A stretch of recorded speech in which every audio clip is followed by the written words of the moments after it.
메타는 사람을 사고 머스크는 로보택시를 팝니다. AI 전쟁, 이건 기술 싸움에서 끝나는 게 아니라 돈 냄새 나는 전쟁입니다.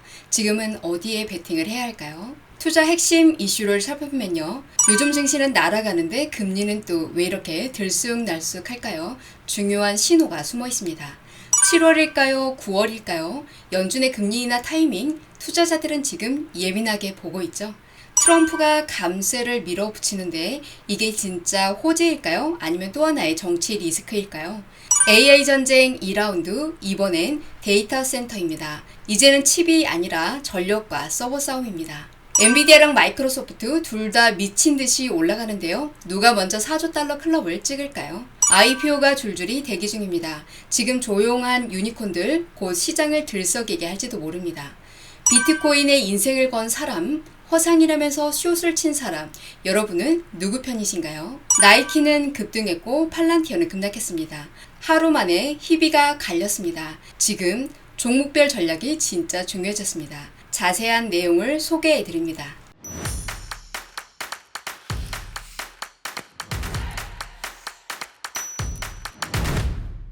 지난 한 주 투자 실적을 살펴보겠습니다. 38만 4,644원입니다.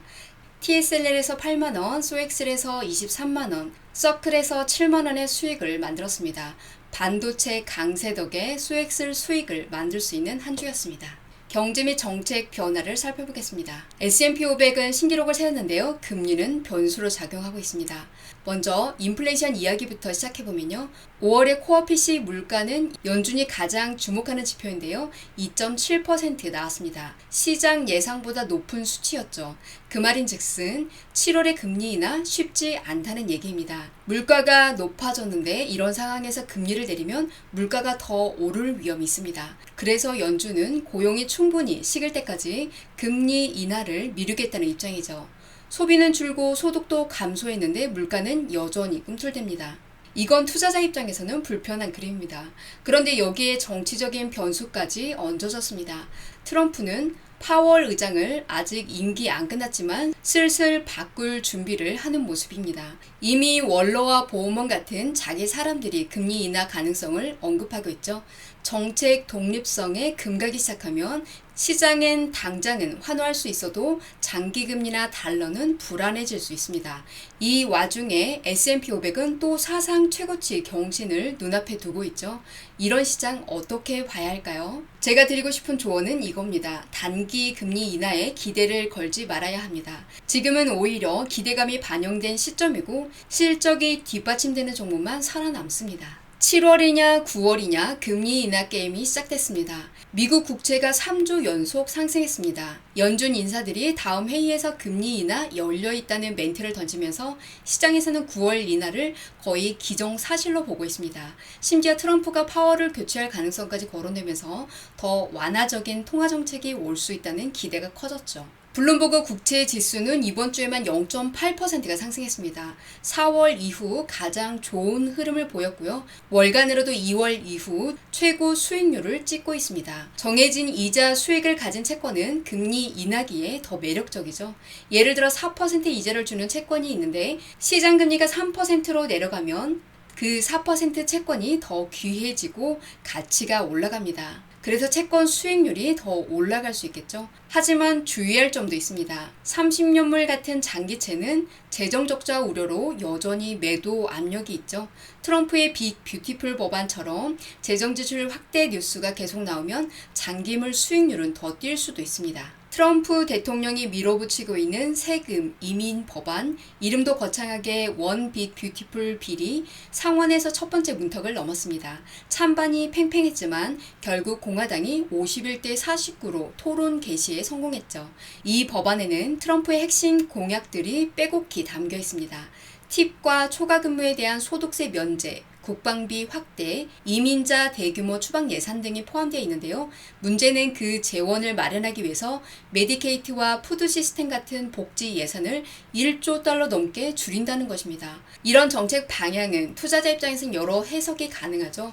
감세는 소비와 기업 투자에 긍정적일 수 있지만 저소득층 복지 삭감은 정치적 갈등과 소비 위축을 불러올 수 있거든요. 또 국방비나 이민 예산이 늘면 방산주나 보안 관련 기업엔 장기적인 기회가 열릴 수 있습니다. 결국 이 법안이 통과되느냐 어떤 조항이 살아남느냐에 따라 시장의 방향이 크게 달라질 수 있습니다. 불확실성 속에서도 월가는 파티를 즐기고 있습니다. 누가 브레이크를 밟을까요? 6월 한 달간 월가는 마치 여름 파티처럼 활기를 띠고 있죠. 기술주, 정크본드, 원자재까지 전 자산군이 동반 상승하면서 투자자들의 낙관론이 정점을 찍고 있습니다. S&P 500은 2월 이후 처음으로 사상 최고치를 경신했고 개인 투자자들과 시스템 트레이더까지 다시 매수에 뛰어들었습니다. 하지만 이럴 때일수록 한 걸음 떨어져서 봐야 합니다. 주택 판매는 거의 3년 만에 최대 하락폭을 기록했고요. 실업수당 신청도 팬데믹 이후 최고 수준입니다. 게다가 소비 지출도 줄고 있죠. 지표는 식어가는데 시장만 과열되고 있는 건 아닐까 이런 질문을 던져볼 시점입니다. 지금 시장은 낙관론이 이끄는 가격 상승이지 펀더멘탈 상승은 아닐 수도 있습니다. 그래서 지금은 리스크를 낮추고 현금 비중을 살짝 키우는 구간입니다. 정크본드나 고베타 기술주에 몰빵하기보단 방어적인 종목과 실적 중심의 기업에 눈을 돌려야 합니다. 산업 기술 트렌드 및 종목별 이슈를 살펴보겠습니다. 지난주 테슬라 주가 정말 와일드했죠. 조직 개선 충격 소식도 있었습니다. 머스크의 최측근이자 유럽과 북미 사업을 총괄하던 오메드 아프샤르가 회사를 떠났습니다. 승진한 지 1년도 안 돼 나온 뉴스라 충격이 컸죠. 그런데 그 와중에 주가는 올랐습니다. 무슨 일이 있었냐면요. 테슬라가 중국에서 신형 전기 SUV를 출시했는데 판매 첫 3분 만에 20만 대, 1시간 만에 28만 대 주문이 들어온 겁니다. 이건 모델 Y를 넘보는 성적이고 중국 소비자들의 반응이 얼마나 뜨거운지 보여주는 거죠. 이런 흐름 속에서 월가 분위기도 바뀌고 있습니다. 벤치마크의 애널리스트는 테슬라 목표 주가를 350달러에서 475달러로 무려 125달러를 올렸습니다. 핵심은 로보택시죠. AI와 자율주행 기술이 테슬라의 미래 성장 발판이라는 거죠. 하지만 테슬라는 여전히 올해 들어 주가가 19%나 빠져있는 상태입니다. 중국에서는 BYD에게 판매 왕 자리를 내줬죠. 리더십 리스크도 있었고요. 그래서 지금 테슬라는 단기 이슈보다는 중장기 흐름을 볼 줄 아는 투자자에게 맞는 종목이라고 보입니다. AI 전쟁 2라운드, 이번엔 데이터 센터 대전입니다. 요즘 AI 관련 뉴스 하루가 멀다 하고 쏟아지는데요. 이번에는 정말 판이 달라졌습니다. 메타, 아마존, 오픈 AI 같은 빅테크들이 수십 조씩 투자하면서 AI 인프라 전쟁에 돌입을 했습니다. 지금 미국에서는 데이터 센터 하나 짓는데 100조 원이 들어가고 AI 연구자 1명 영입하는데 100억 원 넘게 주기도 합니다. 메타는 아예 스케일 AI라는 회사를 19조 원 넘게 투자해서 CEO까지 데려왔고요. 오픈 AI는 텍사스에만 60조 원 규모의 초대형 데이터를 짓고 있습니다. 이게 어느 정도냐면요. 전력 사용량이 미국 가정 100만 채를 합친 수준이라고 합니다. 이런 현상을 우리 투자자의 눈으로 보면 어떤 생각을 해야 할까요?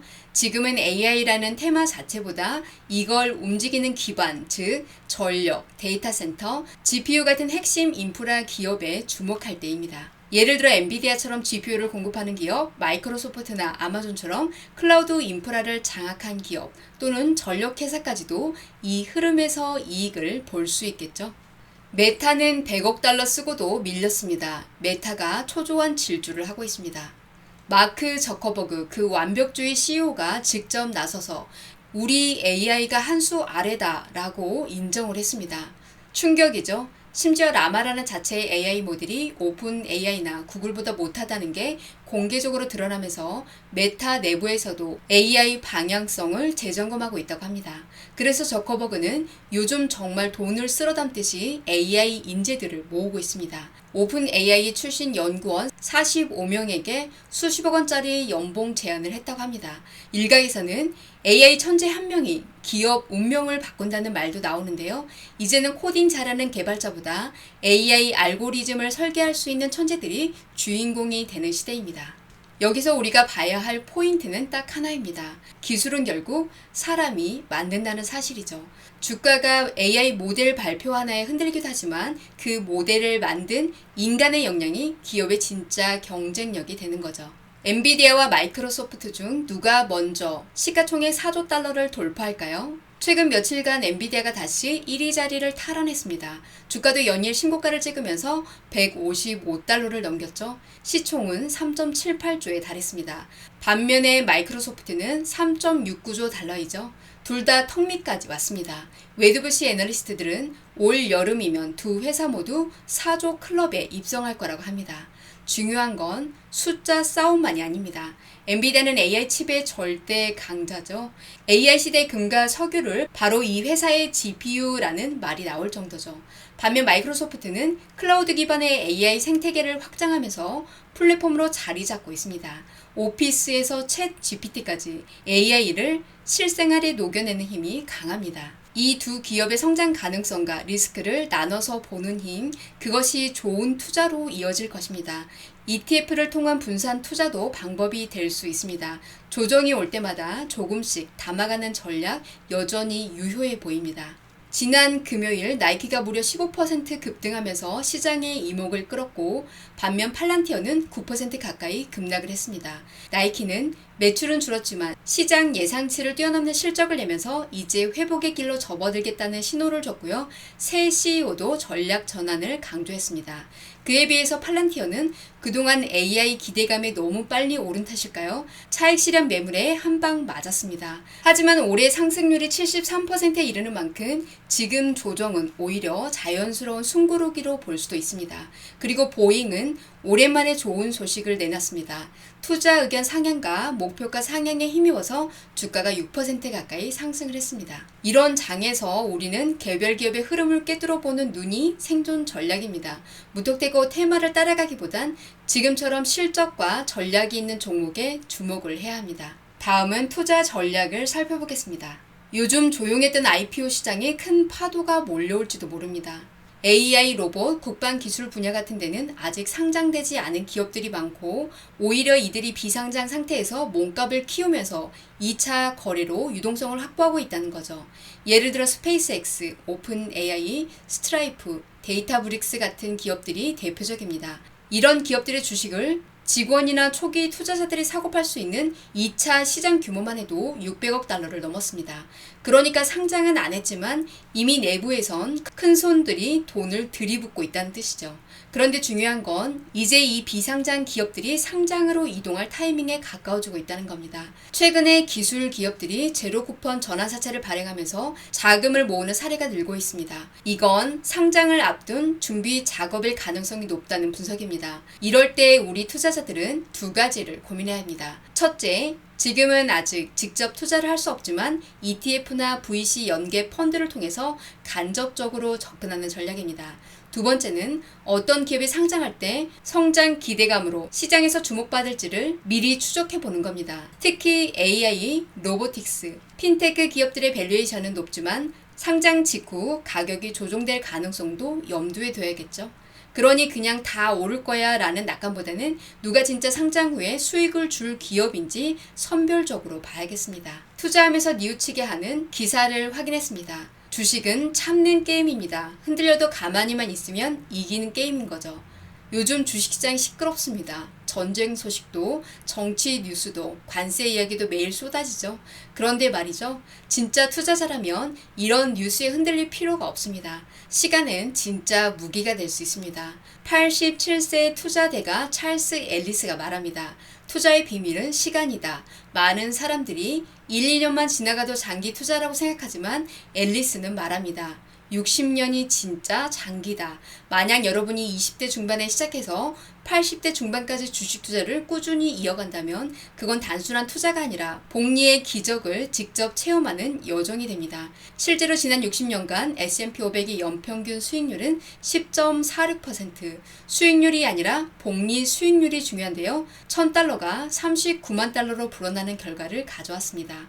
그동안 전쟁도 있었고 버블도 있었고 금융위기도 있었지만 결국 장기적으로는 시장이 이겼다는 겁니다. 물론 단기적으로는 주식이 불안하게 느껴질 수 있습니다. 그래서 앨리스도 말합니다. 단기 필요자금은 채권이나 현금에 두고 은퇴나 손주를 위한 장기 자금은 주식 인덱스 펀드에 맡기라고요. 특히 연금으로 투자하는 분들에겐 정말 귀중한 조언이 아닐까 싶습니다. 비트코인의 낙관론자와 회의론자의 대결이 있습니다. 비트코인으로 회사를 통째로 바꿔버린 남자 마이클 셀러입니다. 그리고 그를 정면으로 반박하며 허상이라고 외치는 짐 차노스가 있습니다. 이 둘의 대결은 단순한 논쟁이 아닙니다.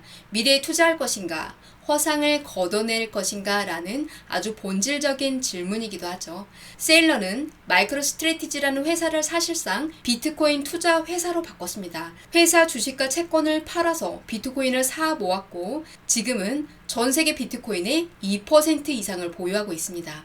비트코인 가격이 오르면서 주가도 올랐고 지금은 보유 비트코인 가치보다 시가총액이 거의 2배입니다. 이건 비트코인에 대한 신념이 아니라 광기라고 말하는 사람이 있는데요. 바로 짐 차노스입니다. 그는 과거 앨런 사태를 정확하게 예측했던 인물인데요. 지금은 마이크로스트래티지를 정면으로 숏을 치고 있습니다. 왜 비트코인을 직접 사지 않고 굳이 프리미엄을 얹어서 이 회사를 사냐는 거죠. 게다가 트럼프 미디어도 최근 이 전략을 따라하겠다고 나서서 이러한 거래가 하나의 유행처럼 번지고 있습니다. 여기서 중요한 질문은 이겁니다.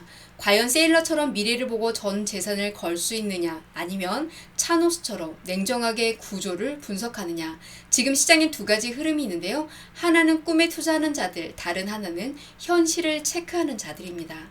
감정에 휘둘리기보단 숫자와 구조를 잘 판단하는 능력이 필요해 보입니다. 기술주의 부활, 시장에 이끈 건 소외받던 이 종목들입니다. 요즘 시장 조금 이상한데요. 다들 AI, 빅테크만 이야기하는데 정작 주가를 끌어올린 건 전혀 예상 밖의 주인공들이었습니다. 놀랍게도 달러 제너럴이 S&P 고점 이후 50%나 상승했죠. 게다가 달러트리도 30% 가까이 오르면서 투자자들의 시선을 끌었습니다. 반면에 우리가 믿고 있던 메가세븐, 즉 애플, 테슬라, 엔비디아 같은 주식들은 3% 이상 빠졌다가 겨우 반등 중입니다. 심지어 올해 들어서는 방산, 유틸리티, 산업재 섹터가 기술주보다 더 잘 나가고 있습니다. 무슨 얘기냐면 지금은 단순히 빅테크만 오르면 된다는 시장이 아니라는 겁니다. 전통주, 가치주, 심지어 무시당하던 할인점 주식들까지도 시장을 이끄는 흐름에 올라타고 있습니다. 포트폴리오에 성장주, 그것도 고평가된 AI 종목만 담겨있다면 다시 한번 점검해봐야 하지 않을까 싶습니다. 오늘 준비한 내용은 여기까지입니다. 여러분, 시장은 매일 뉴스로 요동치죠. 하지만 결국 돈은 이익과 현실을 따라서 움직입니다. AI와 기술주는 뜨겁지만 모든 게 올라갈 순 없습니다. 지금은 분별력이 필요한 시점이죠. 다음 기회 놓치지 않도록 함께 준비해 나가봅시다. 추가로 궁금한 사항 있으면 댓글을 남겨주세요. 오늘도 영상 시청해주셔서 감사합니다. 다음에 또 만나요.